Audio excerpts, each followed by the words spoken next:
Hello welcome to cooking and வாங்க சமையல் அட்டைக்கு போகலாம். இன்றைக்கி பார்க்க போகிற ரெசிபி ரவை உப்புமா எப்படி செய்யலான்னு பார்க்கலாம். ஸ்கிப் பண்ணாமல் ஃபுல் வீடியோ பாருங்கள்.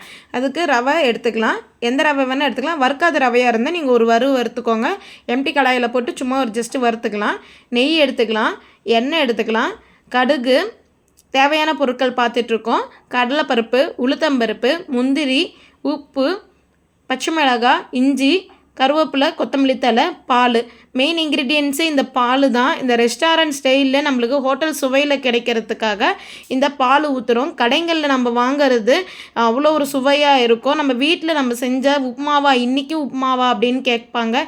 இந்த மாதிரி உப்புமா செஞ்சு கொடுங்க, இன்னும் வேணும்னு கேட்டு சாப்பிடுவாங்க. கடாயில் எண்ணெய் ஊற்றிடலாம். கடுகு, உளுத்தம்பருப்பு, கடலைப்பருப்பு ஆட் பண்ணிக்கலாம். முந்திரி ஆட் பண்ணிக்கலாம். எல்லாமே ரோஸ்ட் பண்ணிக்கலாம். கோல்டன் ப்ரௌன் வந்ததுக்கப்புறம் பச்சை மிளகாய் ஆட் பண்ணிக்கலாம். பச்சை மிளகாய் காரம் தான், உங்களுக்கு காரத்துக்கு தகுந்த மாதிரி நீங்கள் ஆட் பண்ணிக்கோங்க. இஞ்சி சின்ன சின்னதாக சாப் பண்ணதை ஆட் பண்ணிக்கலாம். கருவேப்பிலை ஆட் பண்ணிக்கலாம்.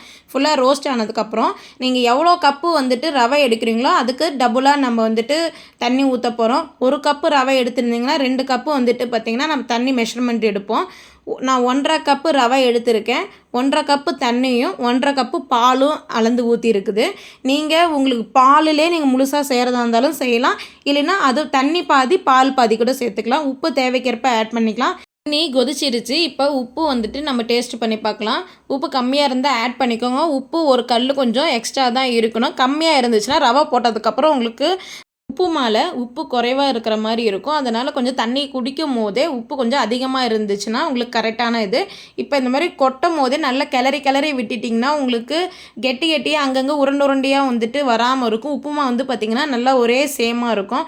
இப்போ இதுக்கு மேலே கொத்தமல்லி தழை ஆட் பண்ணிக்கலாம், நெய் ஆட் பண்ணிக்கலாம். பாருங்கள், ஸ்பூனில் ஒட்டாமல் அவ்வளோ சூப்பராக வந்திருக்கு. இந்த மாதிரி உப்புமா செஞ்சு கொடுங்க. செஞ்சு கொடுத்துட்டு கமெண்ட்ஸ் பண்ணுங்கள். அவ்வளோ சூப்பராக இருக்கும். நம்ம இதை செஞ்சு வச்சு 1 ஹவர் கழித்து கூட நம்ம சாப்பிட்டா கூட அதே அந்த சாஃப்ட்னஸோடு இருக்கும். நம்மளுக்கு அந்த காஞ்ச மாதிரி ட்ரைனஸாக இருக்காது.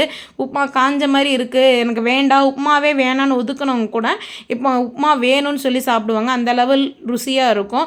நீங்கள் காரம் மட்டும் உங்கள் பச்சை மிளகா வந்துட்டு கூட்டவோ குறைக்கவோ ஆட் பண்ணிக்கோங்க. உப்பு தேவைக்கேற்ப ஆட் பண்ணிக்கோங்க. அவ்வளோதான், சிம்பிள் ரெசிபி தான் இது. நம்ம சிம்பிளாக ரெடி பண்ணுறக்கூடிய உப்புமா ரெசிபி ரெஸ்டாரண்ட் ஸ்டைலில் செஞ்சாச்சு. நீங்களும் இந்த மாதிரி ஒரு முறை ட்ரை பண்ணி பார்த்துட்டு உங்களோட கமெண்ட்ஸ் சொல்லுங்கள்.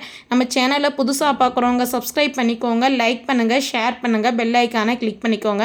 பாருங்கள், உப்புமா நல்லா அல்வா மாதிரி நல்லா சூப்பராக வருது. கரண்டியில் ஒட்டாமல் வருது பாருங்கள். பால் ஊற்றிருக்கனால கிட்ஸும் ரொம்ப லைக் பண்ணி சாப்பிடுவாங்க. தேங்க்யூ ஃபார் வாட்சிங்.